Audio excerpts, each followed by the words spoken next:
Americans first became aware of the existence of Hawaii, many Christians came to convert Hawaiian natives to Christianity. Missionaries worked tirelessly to impose their values on the people of Hawaii. Although as the years passed, some missionaries lost their passion for enforcing such a harsh moral code. Amos Starr Cook arrived as a missionary in 1837, but the temptation of wealth led him away from the religious path. With another former missionary, Samuel Castle, he founded Castle and Cook, which would become one of the world's largest sugar producers. The United States government provided generous terms to Hawaiian sugar growers, and after the Civil War, profits began to swell. The McKinley Tariff was passed, which raised import rates on foreign sugar. Hawaiian sugar planters were now being undersold in the American market, and as a result, a depression swept the islands. The sugar growers, mostly white Americans, knew that if Hawaii were to be overtaken by the United States, then this problem would automatically disappear.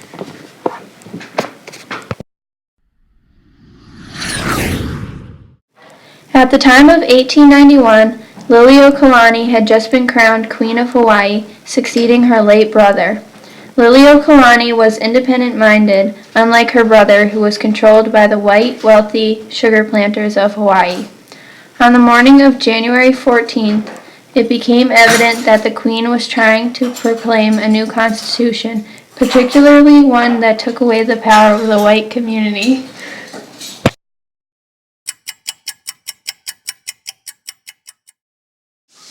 Lord Thurston was a leader and key component in the fight to undermine the Hawaiian monarchy. At the beginning of 1892, he had founded the Annexation Club with the declared goal of bringing Hawaii into the United States.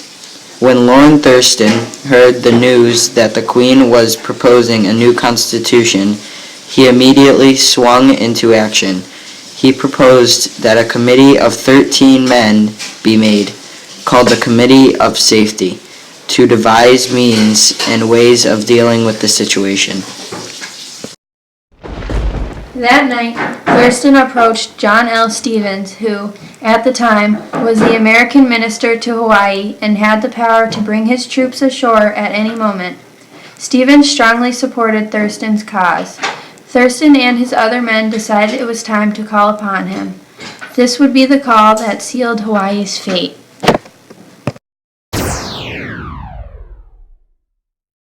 The next morning, Sunday, January 15th, Thurston met with the Committee of Safety. They agreed that Hawaii would need a temporary leader to steer it into the United States once the Queen was overthrown. They chose Sanford Dole, a grandson of missionaries, Williams College graduate, and respected Supreme Court judge. Several years later, Dole would help his cousin's son, James, begin building the fruit company that bears their name.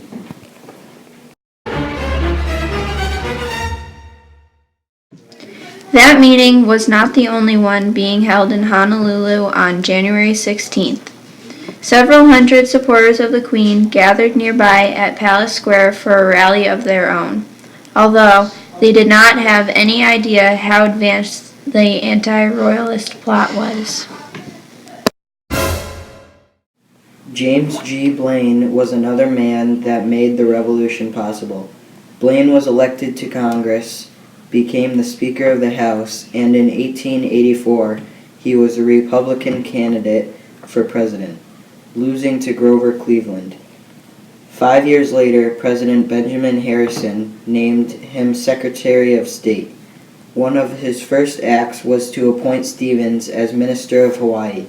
Secretary of State Blaine was the man that gave the go-ahead for the Hawaiian Revolution and sent Stevens to Honolulu, where Stevens found Thurston ready to act, and together, the two of them planned and carried out the rebellion.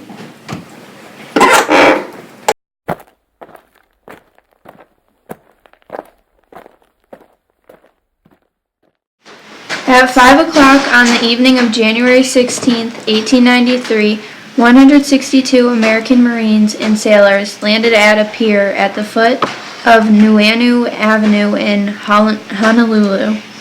They comprised an artillery company, a company of Marines, and 2 companies of infantrymen. Each soldier had a rifle slung around his neck and wore an ammunition belt with 60 extra cartridges.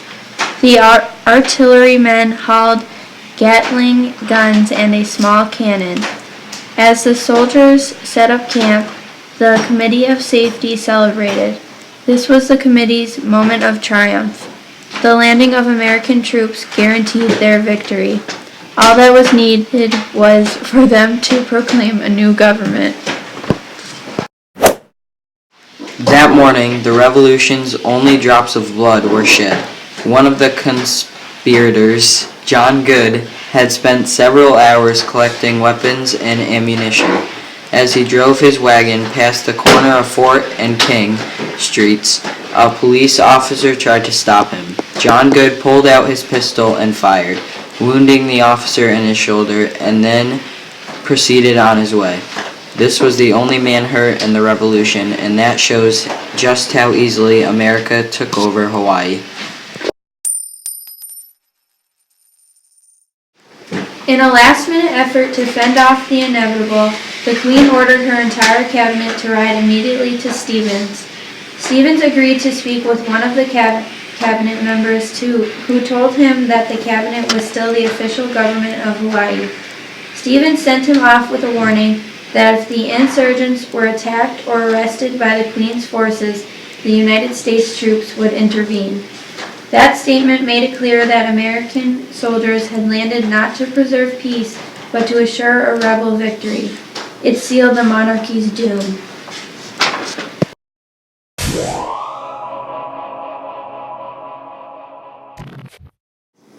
All that remained was to make the act official, and at 2 o'clock that afternoon, the rebels did so. They assembled in front of the government house, the official seat of political power in Hawaii, and Henry Cooper stepped forward. He held a proclamation that Thurston had made from his sickbed that morning. The proclamation established a provisional government and named Sanford Dole to head it. Cabinet ministers of the Queen tried to object, but with an American gunboat lying in the harbor and 162 American soldiers ashore, they knew it was over. They went to tell the Queen the news. She then surrendered, but made it clear that she was only stepping down under American pressure. After signing the document with her statement, the Queen ordered her cabinet ministers to give up the police station and the military barracks.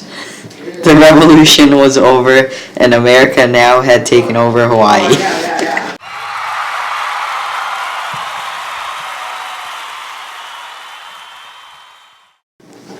The act of imperialism in Hawaii was a huge success. Thurston overthrew the Hawaiian monarchy with a core group of fewer than 30 men.